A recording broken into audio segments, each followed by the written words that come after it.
Iran और Israel के बीच चल रही जंग अब सिर्फ दो देशों तक सीमित नहीं रही है, बल्कि अब पूरा मिडिल ईस्ट इसकी चपेट में आ चुका है। जंग के 20वें दिन जो हुआ उसने पूरी दुनिया की टेंशन बढ़ा दी है। सबसे बड़ी खबर यह है कि ईरान ने कतर के सबसे अहम गैस हब रास लाफा इंडस्ट्रियल सिटी पर मिसाइल हमला कर दिया और ये वही जगह है जहां से दुनिया के बड़े हिस्से में LNG यानी कि गैस सप्लाई होती है।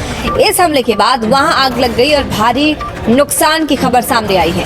हालांकि राहत की बात यह रही कि किसी की जान नहीं गई है, लेकिन सवाल यही कि ईरान ने कतर को क्यों निशाना बनाया। दरअसल इससे कुछ घंटे पहले इजराइल ने ईरान के साउथ पास गैस फील्ड पर बड़ा हमला किया था, जो दुनिया का सबसे बड़ा गैस फील्ड माना जाता है।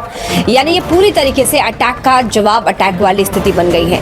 इजराइल ने ईरान के एनर्जी सिस्टम को निशाना बनाया है और ईरान ने बदले में गल्फ देशों के एनर्जी इंफ्रास्ट्रक्चर को टारगेट करना शुरू कर दिया है। लेकिन कहानी यहीं पे खत्म नहीं होती है। कतर ने इस हमले के बाद बड़ा कदम उठाया है। उसने ईरान के कई वरिष्ठ अधिकारियों और राजनयिकों को देश से बाहर निकाल दिया।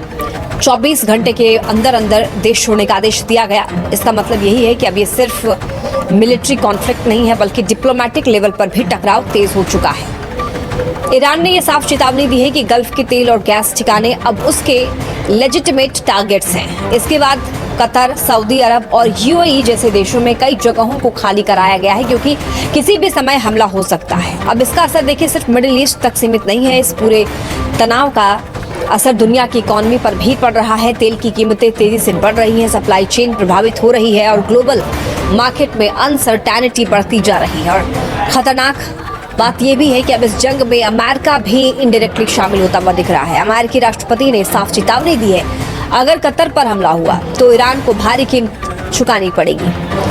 अब स्थिति क्या है देखिए, एक तरफ इजराइल ईरान के अंदर बड़े बड़े टारगेट्स पर हमला कर रहा है, दूसरी तरफ ईरान पूरे गल्फ रीजन को निशाना बना रहा है।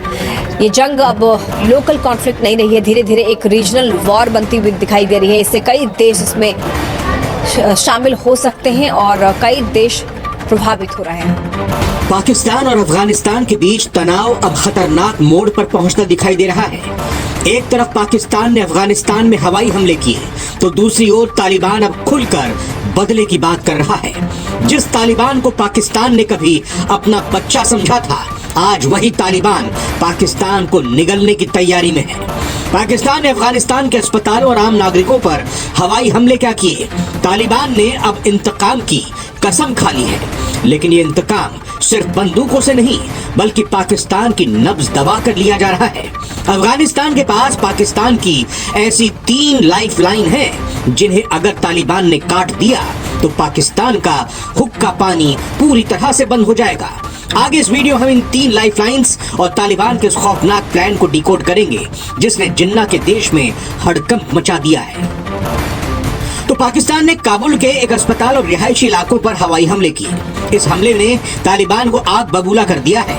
तालिबान की प्रवक्ता ने साफ कह दिया है कि अब बातचीत का वक्त खत्म हो चुका है, अब अंजाम देखने के लिए तैयार रहो।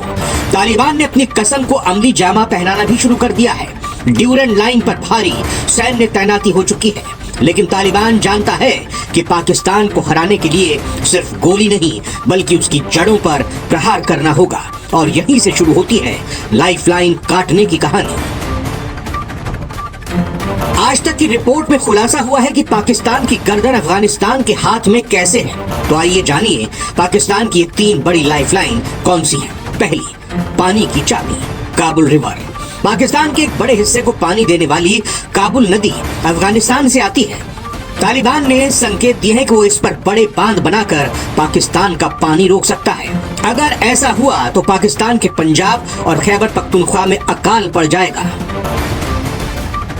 दूसरा, सेंट्रल एशिया का रास्ता, ट्रांजिट रूट। पाकिस्तान को मध्य एशिया, सेंट्रल एशिया से जुड़ने के लिए अफगानिस्तान की जमीन चाहिए।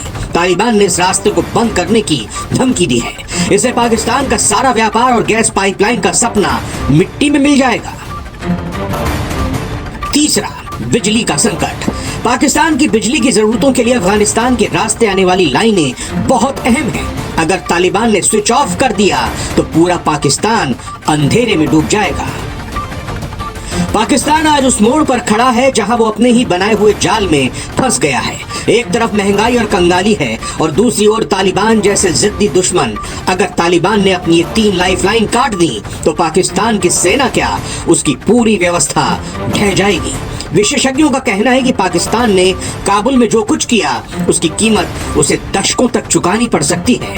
क्या ये 2 मुस्लिम देशों के बीच एक पूर्ण युद्ध की शुरुआत है या फिर पाकिस्तान घुटनों पर आकर तालिबान से माफी मांगेगा, या कोई देश पाकिस्तान और अफगानिस्तान में बीच बचाव के लिए आगे आएगा? तालिबान और पाकिस्तान के बीच छिड़ी इस जंग पर आपकी क्या राय है? क्या तालिबान को पाकिस्तान का पानी रोक देना चाहिए? यूएई में भारतीय जहाज में तेल भरते वक्त हमला, भारत सरकार बोले स्टोव सुरक्षित, सिप भी रवाना, इजराइल पर ईरान का मिसाइल अटैक। 4 राज्यों और एक केंद्र शासित प्रदेश में बचा विधानसभा चुनाव का बिगुल। असम, केरल, पुडुचेरी में सिंगल फेज में 9 अप्रैल को वोटिंग। तमिलनाडु में भी सिंगल फेज में 23 अप्रैल को वोट डाले जाएंगे। वहीं बंगाल में 2 फेज में 23 और 29 अप्रैल को होगा मतदान। सभी के नतीजे 4 मई को आएंगे। चुनाव आयुक्त ने बताया पोलिंग बूथ में मोबाइल ले जाने पर रोक रहेगी। एक बूथ पर अधिकतम 1200 वोटर ही होंगे। बाजार में खाने पीने की वस्तुएं लेने से पहले रहे सतर्क। फूड सेफ्टी डिपार्टमेंट की रिपोर्ट के मुताबिक पिछले 2 सालों में सरकार ने 31,000 से ज्यादा सैंपल लिए, जिनमें से 24% से ज्यादा अमानक नकली प्रोडक्ट निकले। अखिलेश यादव ने एलपीजी किल्लत को लेकर मोदी सरकार पर कसा तंज, बोले जो लोगों को नौकरी और रोजगार नहीं दे पाए वो एलपीजी भी नहीं दे पा रहे। बीजेपी सरकार जनता को बेवकूफ बनाने में नंबर 1 सरकार है। अब तो यूपी के लोगों ने एलपीजी को एक नया नाम भी दिया है, लापता केश। यूपी में 1 लाख युवाओं को डिजिटल स्किल सिखाएगी योगी सरकार, खुलेंगे रोजगार के नए द्वार। इसके तहत युवाओं को डिजिटल अर्थव्यवस्था से जुड़े आधुनिक क्षेत्रों में प्रशिक्षण दिया जाएगा ताकि वे नई तकनीकों के अनुरूप कौशल हासिल कर सके और बेहतर रोजगार पा सके।